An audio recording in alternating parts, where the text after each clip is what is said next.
Hello friends, welcome to Southern Food Tamil. இன்னைக்கு நம்ம Southern Food Tamilல ரொம்ப சிம்பிளான ஒரு evening tea time snack recipe தாங்க பார்க்க போறோம். உருளைக்கிழங்கு போண்டா. இத நம்ம ரொம்ப சிம்பிளா வீட்ல இருக்க இன்கிரிடியன்ட்ஸை வச்சு சட்டுன்னு செஞ்சு முடிச்சிடலாம். வாங்க எப்படி பண்றதுன்னு வீடியோக்குள்ள போய் பார்க்கலாம். வீடியோக்குள்ள போறதுக்கு முன்னாடி நம்ம சேனல் Southern Food Tamilல Subscribe பண்ணிட்டு அப்படியே பக்கத்துல இருக்க அந்த பெல் சிம்பலையும் கிளிக் பண்ணிக்கோங்க. இப்போ நம்ம உருளைக்கிழங்கு மசாலா பண்றதுக்காக ஒரு panல 2 டேபிள்ஸ்பூன் எண்ணெய் சேர்த்துக்கலாம். எண்ணெய் சூடானதும் இதுல 1/2 டீஸ்பூன் கடுகு, 1/2 டீஸ்பூன் சீரகம், 1/4 டீஸ்பூன் பெருங்காயத்தூள் இதெல்லாம் பொரிஞ்சதுக்கு அப்புறமா ஒரு மீடியம் சைஸ் வெங்காயத்தை பொடியா நறுக்கி வச்சிருக்கேன். அதையும் உள்ள சேர்த்துட்டு காரத்துக்காக 2 பச்சை மிளகாய், 1 டீஸ்பூன் நறுக்குன இஞ்சி, கூடவே ஒரு கொத்து கறிவேப்பிலை இது எல்லாத்தையும் சேர்த்துட்டு இந்த வெங்காயம் நல்லா கண்ணாடி மாதிரி வர வரைக்கும் ஒரு 2 நிமிஷம் வதக்கி விட்டுடலாம். இப்போ வெங்காயம் நல்லா வதங்கிடுச்சு.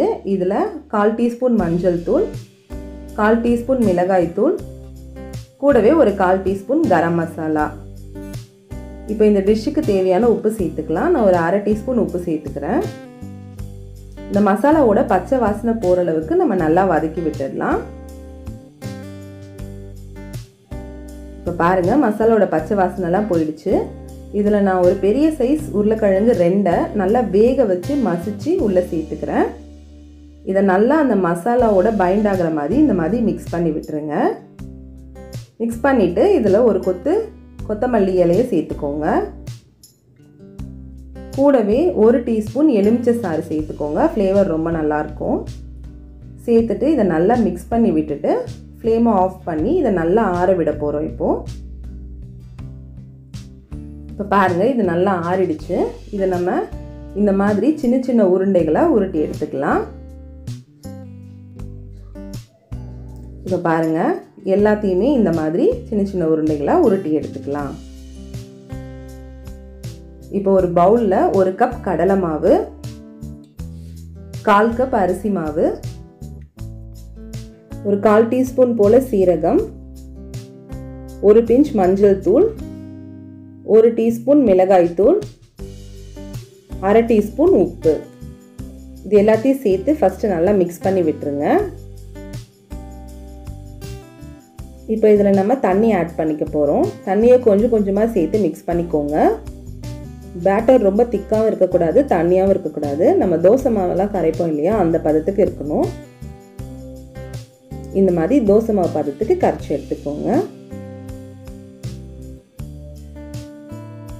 இப்போ பேட்டர் ரெடி ஆயிடுச்சு. நம்ம ஃப்ரை பண்ணுறதுக்காக எண்ணெயை சூடு பண்ணிக்கலாம்.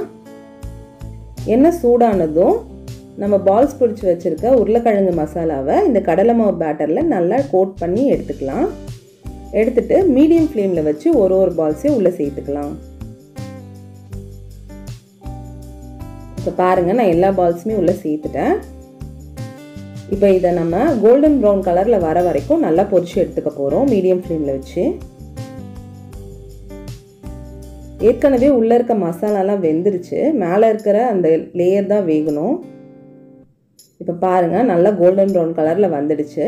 இதை நம்ம இப்போ எண்ணெயிலேருந்து வடிகட்டி எடுத்துடலாம். எல்லாத்தையுமே எடுத்தாச்சு. பாருங்கள் உள்ளே எவ்வளோ சாஃப்டாக இருக்குன்னு, வெளியே நல்லா கிறிஸ்பியாக இருக்குது. அவ்வளோதான் ஃப்ரெண்ட்ஸ், உருளைக்கிழங்கு போண்டா சுட சுட சூப்பராக ரெடி ஆகிடுச்சு. இது ஒரு ஃபென்டாஸ்டிக்கான ஈவினிங் டீ டைம் ஸ்நாக்கு.